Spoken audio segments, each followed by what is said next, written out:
My name is Michelle Reeves Gioviti, and I'm owner of the Fat Tuscan Cafe. Today I'm going to show you how to make a really good creamy hummus. It's simple. The key is to get good ingredients. It's important. Now, this is lemon juice. I like to make lemony hummus, and this is lemon juice that actually came from some of my lemons. They're Meyer lemons. They're a little bit less acidic than regular lemon juice. So if you can get your hands on some Meyer lemons when they're in season, do that. I think it has a better mellow lemon flavor. So whenever I have any citrus, during season, I will actually juice quite a bit of it and freeze it. So this is actually from last February. I've had it in my freezer and I'm using it now. So it's fresh lemon juice. And we're going to be using tahini as well. And tahini is a sesame paste. This is a Greek style tahini. There's different styles. You'll see them in the store. Personally, I just like this one. I think it's a creamier flavor than some of the other ones. It's entirely up to you what you want to do. It takes olive oil. This is extra virgin olive oil. Get a good kind that tastes good to you. Don't get any kind of light oil or anything like that. You want extra virgin. It has the most robust flavor. Of course, chickpeas. These are drained, canned chickpeas. We're using canned. You can use fresh, but you have to boil them for several hours to get them soft enough, or you can put them in water overnight. But here in Florida, we are a very humid environment. Sometimes leaving beans overnight, it gets them to be a little bit, I think a little musty sometimes. So you have to be careful with that. So canned beans are easy, and I think they taste just great. We'll have salt in it and some garlic, obviously. I don't overdo it on the garlic, as you're going to see, because I like the lemon flavor more, but garlic is important to a good hummus. We're going to be using my food processor here. This is a Cuisinart. I don't tell my students that they should have a lot of equipment at home, but one of the things I do say that is a great thing is a food processor. The blender's not really great for this because it sticks and you have to get in there and spoon it around. I like the blender for margaritas, but for mixing all my other things like soups and purees and everything like that, dressings, I use the food processor, and you can pick up a good one in the store. All right, and so I'm going to start out, and it's a little bit important the way you put everything in and grind it, okay? So what you want is you want a completely smooth hummus. This is important to the flavor, actually, so that it's all kind of in your mouth when you take a bite and there aren't any big chunks of any specific flavor. So here's my garlic clove. It's a little big, so I'm only going to use one clove in this recipe, and I'm going to use that first. I'm going to put it into my food processor and actually blend it so that it's tiny, tiny little pieces. And hold on one second, it's going to get loud if it's plugged in. Okay, let's see. Yeah. Oh, it's not plugged in over here.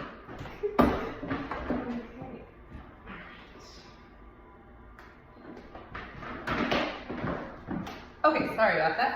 It's going to work now. It's not too loud, and it's blending that. And I want to keep blending it, processing it until you don't hear anything whizzing around anymore. You're going to completely hear silence in a second. It means it's chopped up that garlic really, really fine, and that's what you want. All right, as soon as that happens, you can turn that off, undo it. Our next step is going to be the chickpeas. This is going to be not quite this full bowl, but I'm going to be putting in about 3 cups of drained chickpeas in here. And put that in there, all right. And then my next step is I'm going to add some tahini. And I'm going to put in 1 tablespoon to begin with. I will put in extra tahini. I love that flavor. So tahini and lemon is I think it's my go-to for a good hummus. Lid back on, and we're gonna blend that. It's gonna get a little chunky here, which is fine. So we started that process a little bit. Next is gonna go my lemon juice. I'm gonna make sure I've got all of it mixed because it settles to the bottom sometimes when it's fresh. And I'm gonna put 2 tablespoons of that, 1 and 2 into the hummus. I might even put a little extra of that later, we'll see. And the lid goes back on again.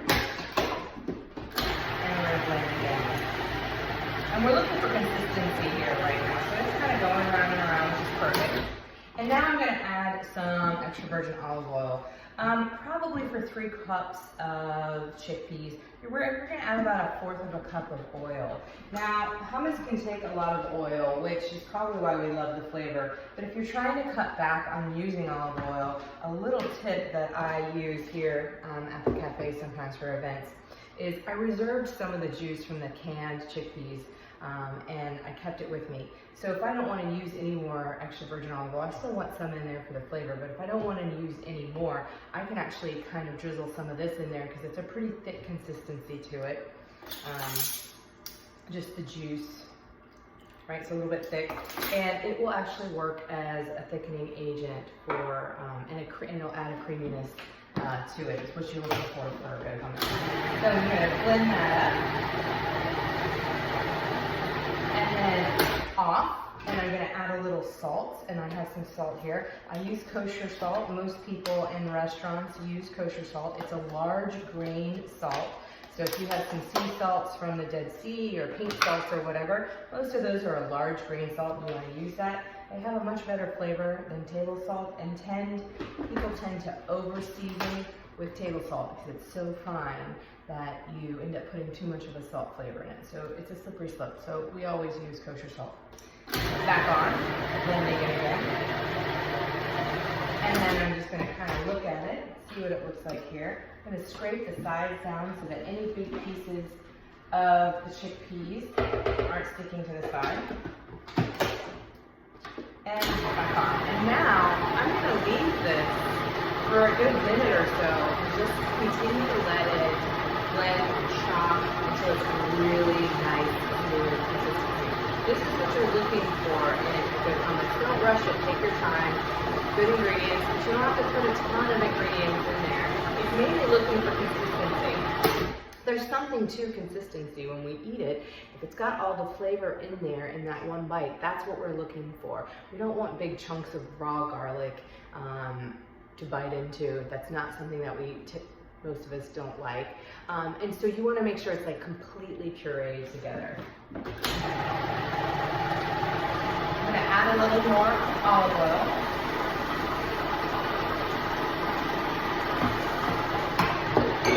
And I think I'm going to put in a little more tahini because I really love tahini. And a little more lemon because lemon is my thing. I love a lemony. Love, love, love a lemony hummus. So another tablespoon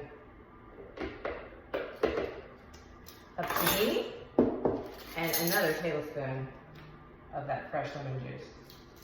All right. Back on.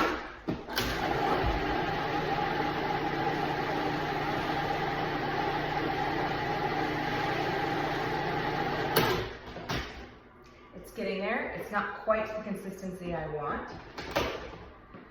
Turn it right back on.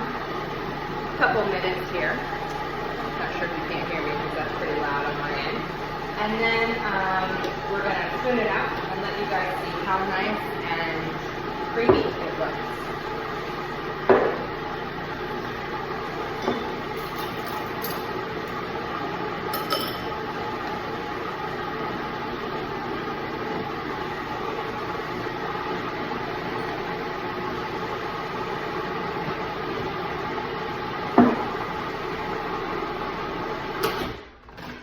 I think this is perfect.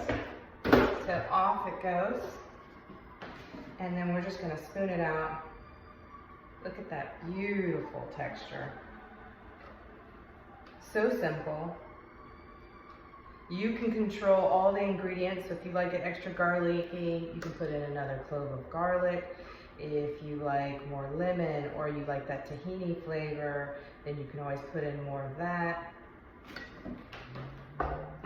And you can also control the fat. Like I said, if you don't want to add too much olive oil, you can use a little bit of the liquid reserved from the canned chickpeas. And that would make a great way to make a nice creamy consistency because you're looking for a creamy consistency. And for garnish, I'm just going to use a little bit of some paprika that I have, and that just makes it kind of look pretty on top.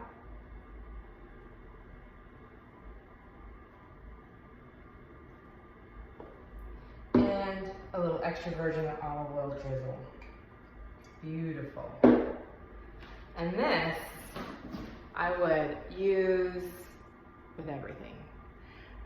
Sandwiches, some carrot sticks dipped in there, eat by the spoonful, get some really good bread, dip it in there. It's great as just a side, even to a salad. You just put a little bit on the side and it's really good in any kind of like a Greek salad or something. There's just unlimited things to use this for. And in fact, this is way better than like a regular mayonnaise. So like anytime you think if you're gonna spread something on a sandwich like you would mayonnaise, use hummus. I hope you enjoyed this little tutorial, and I hope you're having a good day. Thanks for joining me today.